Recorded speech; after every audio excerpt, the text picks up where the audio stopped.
All right, so I'm back with some analysis from week one. Sunday football is in the books. It was kind of a surprising day. A little bit of a few upsets, I'd say for sure. I did not do great at predicting outcomes of several of the games.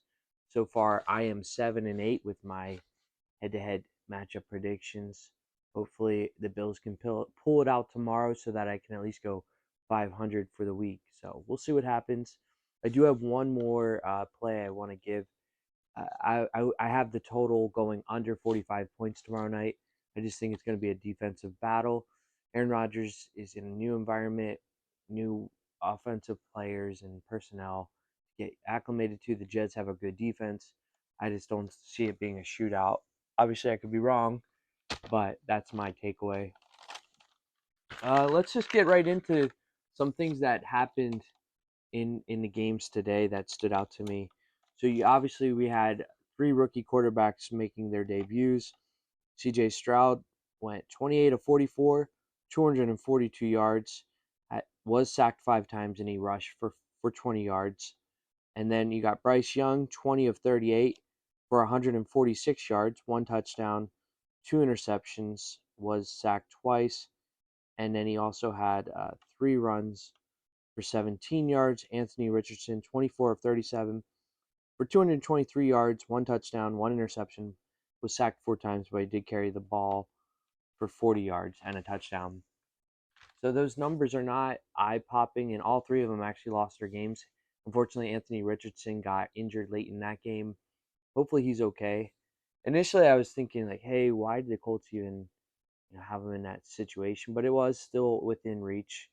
It was about 10-point lead with just under a minute, and he was trying to score close to the goal line, and he just got hit pretty gnarly by a couple of defenders by Jacksonville. Hopefully, he's able to recover from that. I like what Zach Taylor did with the Bengals. Joe Burrow was pulled from that game with quite a bit of time left, just because the game was just out of reach. The Browns just had their number today. They were pressuring him, and they looked really good. I'd say it was a good team win for them. 49ers look great. Brock Purdy looked like he just picked up right where he left off last season after, prior to going out in the championship game with an injury, of course. But they look like a team that's going to cause problems. Um, one thing I noticed in two games over in this first week, we had coaches of teams that were winning the game late in the game instead of punting the ball away to their opponent and trying to just play defense. They elected to go for it on fourth down. So the Lions did that on opening night on Thursday. They went for it on 4th and 2. They didn't convert, but they were able to hold on and beat the Chiefs. The Eagles did that today at New England. Same sort of situation, and they did not convert either. Fortunately for them, they were able to come out of that with a victory as well. It was a dicey ending there. A receiver just barely stepped out of bounds on a fourth down attempt. So Eagles were lucky to escape New England with a victory. That game was a little wild. Eagles came out of the gate really strong. There was some New England miscues that led to Eagles points. They were up 16-0 in the second quarter. All of a sudden, the defense just tied up Philadelphia. They did not convert a single first down in the whole second quarter. So New England did good to keep that game close. I think New England's defense is pretty impressive. Once they're dialed in, they're going to keep some opponents out of the end zone for sure this year. So Bill Belichick's doing a great job there. I'm still not sold on that offense though. Seems like they're kind of sporadic, and they're going to need to put up a few more points if they're going to win some games. That's a tough division this year. Um, the Rams coming in and beating Seattle, that was a surprise. I think one takeaway is, sometimes it's easy to get wrapped up into who was good last year. Well, last year was last year, and this year is this year. I know it goes without saying, but the Vikings lost to Tampa Bay. The New York Giants look like a terrible team on Sunday Night Football against Dallas. They could not do anything right. It seemed like anytime they tried to do anything, it went wrong. Kicking field goals, long completion turned into a fumble. I mean, it was just everything they were doing did not work. So, uh, and then another team that was in the playoffs last year, Seattle, they just, I don't know, they just didn't look like they had a very, cohesive offensive group.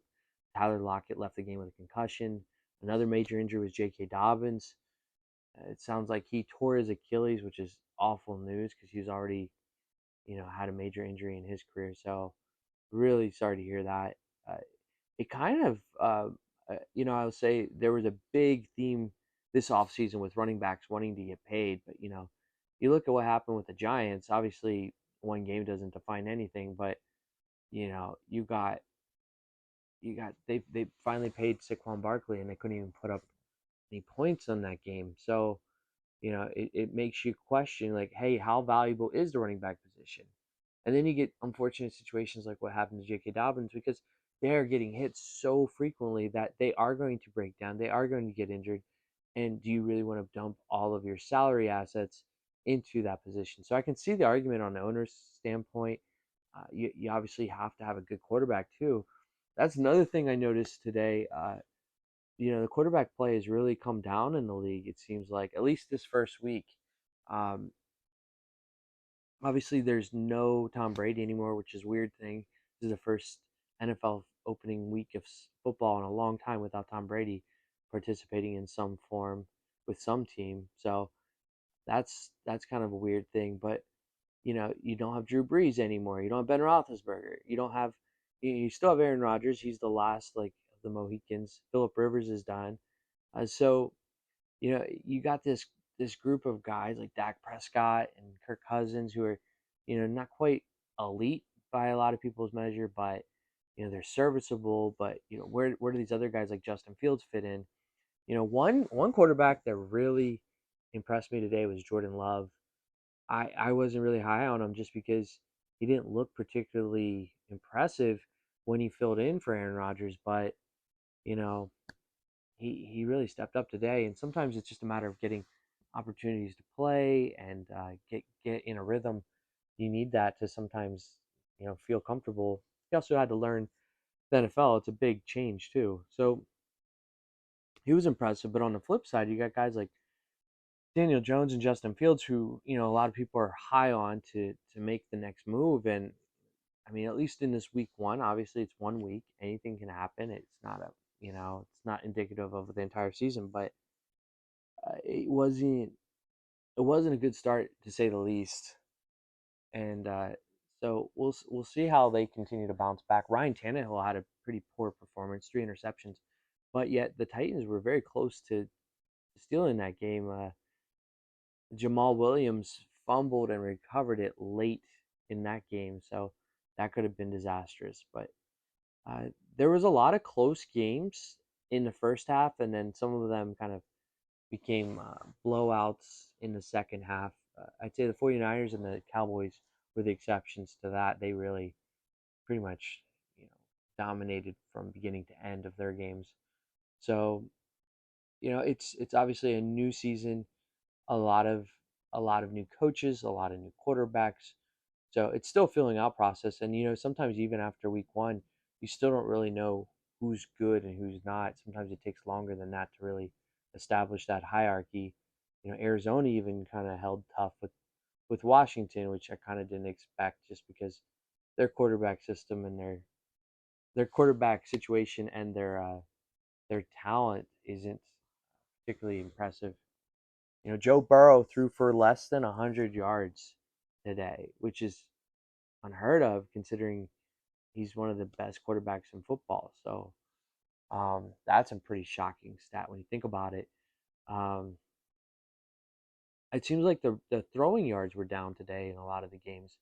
I think I saw Desmond Ritter, 115 yards, but he got the win. So go figure. There was a lot of check down passes. I think Jalen Hurts' passing yard total wasn't particularly high either. Um, yeah, it was just a very, almost just just sloppy football, but also maybe good defense. We'll see a little bit of everything. The Chargers just could not stop the Dolphins at all. It seemed like there was just open receivers all day against them. Um, that makes me concerned if I'm a Chargers fan, just because that's a team that really needs to play good defense to keep themselves in the game. They have a decent offense, but they're not going to always win these shootouts, and that's That's an unfortunate way to start the season at home for them. That's about all I have for this week one so far. I'll be back later this week to have picks for week two. Hopefully, I do better than I did to start this opening week. And I hope you had a great day of watching. It's great to have football back.